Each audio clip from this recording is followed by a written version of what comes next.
जी, अस्सलाम वालेकुम। Welcome back to my another video and welcome back to my channel शीप अब्दुल की दुनिया। आई होप आप लोग सब खैरियत से होंगे और अपने रमज़ान की प्रिपरेशन कर रहे होंगे। जी हाँ, हम लोग भी कर रहे हैं और आपके लिए एक बहुत इंटरेस्टिंग सी वीडियो भी लेकर आए हैं। तो सबसे ज़्यादा टाइम जो लगता है वो चॉपिंग में लगता है, तो आप अपनी वेजिटेबल्स को कैसे स्टोर कर सकते हैं मैं बताने वाली हूँ। तो सबसे पहले आप जो भी वेजीज लेकर आते हैं उसको अच्छे से वॉश कर लीजिए, उसके बाद आप उसको चॉप करिएगा।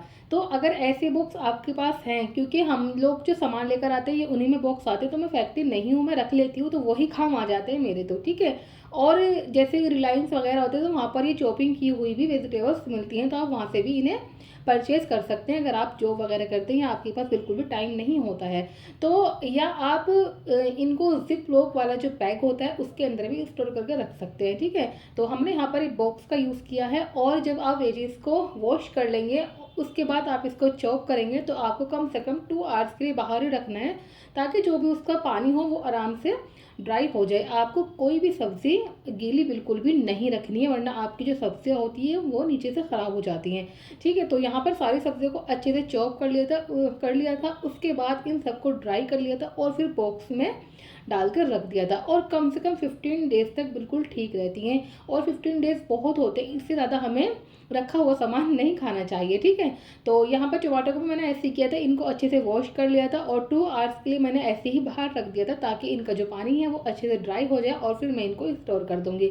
और यहाँ पर मैं लेकर आई थी हरा धनिया, तो कितना फ्रेश लग रहा है। और इसकी ऐसी फ्रेशनेस अगर आपको 1 वीक तक के लिए चाहिए तो जैसे मैं करती हूँ आप वो चीज़ फॉलो करिए। अच्छे से वॉश कर लीजिए, लास्ट का जो इसका पार्ट होता है उसको कट कर दीजिए और फिर आप इसको ऐसे चॉप करके एक बॉक्स में रख दीजिए। बॉक्स के नीचे आप कोई भी टिश्यू पेपर वगैरह बिछा दीजिए। यहाँ पर ये ग्रीन चिल्ली को भी आपको ऐसे ही करना है, वॉश करना है, देन इसको ड्राई करना है और ऐसे ही रख देना है। मैं बता रही थी, देखो ये भी बॉक्स मेरा इंजीर का था और मैंने रख रखा था तो अब काम आ गया। सो यहाँ पर अब देख लेते हैं हम जिंजर। तो जिंजर भी बहुत जल्दी ख़राब हो जाता है, तो इसलिए इसको भी ऐसे ही धो के हमने सुखा लिया था और फिर हमने इसको बॉक्स में रख दिया था। अब हम कर लेते हैं जिंजर गार्लिक को, मतलब जो पीस के रखते हैं, ग्राइंड करके रखते हैं। तो यहाँ मैंने ग्राइंड कर लिया था और मैं ज़्यादा जैसे चटनी रखती हूँ या जिंजर गार्लिक का पेस्ट रखती हूँ तो मैं कोशिश करती हूँ कि मैं प्लास्टिक में ना रखूँ, मैं ऐसे ग्लास वाले जो जार होते हैं उन्हीं में ही रखती हूँ। तो यहाँ ये काम करने के बाद हम आ जाते हैं गरम मसालों की साइड। मैंने यहाँ बहुत कम गरम मसाले शूट किए हैं, क्योंकि और भी बहुत ज़्यादा थी, बहुत लंबी फिर वीडियो हो जाती। तो यहाँ मैं बना रही थी चटनी, जिसमें मैंने टमाटो लिया था और रेड वाली ड्राई चिल्ली ली थी और गार्लिक लिया था, नमक एंड जीरा। तो यहाँ बन चुकी थी हमारी चटनी और मैंने थोड़ी सी ही बनाई क्योंकि मैं ही खाती हूँ, हस्बैंड ज़्यादा चटनी वगैरह नहीं खाते हैं, तो मैंने थोड़ी सी ही बनाई थी। तो अब देख लेते हैं हम कि बीफ या चिकन के कैसे हम लोग कबाब वगैरह बनाते हैं। तो यहाँ मैंने बीफ लिया था, थोड़ा सा ही लिया है, बस मुझे 1 वीक के लिए ही चाहिए होते हैं, मैं 1 वीक बाद फिर बना लेती हूँ। तो मैंने बोनलेस से मेरा जो था वो बीफ था उसको ऐड किया था और 2 आवर्स के लिए मैंने चने की दाल भिगो कर रख दी थी।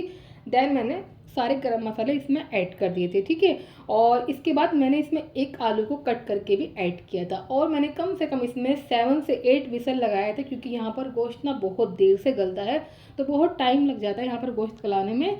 और यहाँ पर नमक ऐड कर दिया था और इसमें मैंने 1 गिलास पानी डाला था, क्योंकि बहुत सारी सीटियाँ लगने वाली थी, तो मैंने पानी भी इसमें थोड़ा ज़्यादा ही ऐड किया था। सो अच्छे से मिक्स कर देते हैं और इसके बाद इसको हम लीड लगा देंगे और 7 से 8 विसल हम ले लेंगे, ठीक है। सो यहाँ पर 7 से 8 विसल आ चुका था और कुछ सूरत हाल ऐसी थी, अच्छे से बीफ कुक हो चुका था। अब मैं इसको ग्राइंड कर लूँगी। सो कीमे को अच्छे से ग्राइंड करने के बाद हमें इसमें मिलाना है अनियन, जिंजर और ग्रीन चिल्ली एंड कोरिएंडर। तो इन चीज़ों को आपको अच्छे से चॉपिंग कटर में चॉप कर लेना है और फिर इसमें ऐड कर देना है। देन इसको अच्छे से मिक्स करना है और इसकी कबाब बना लेना है। तो आपको लोग को लग रहा होगा ये इतने कम कबाब क्यों बना रही है भाई, देखो हम 2 ही लोग हैं, मैंने अभी भी आपको बताया था।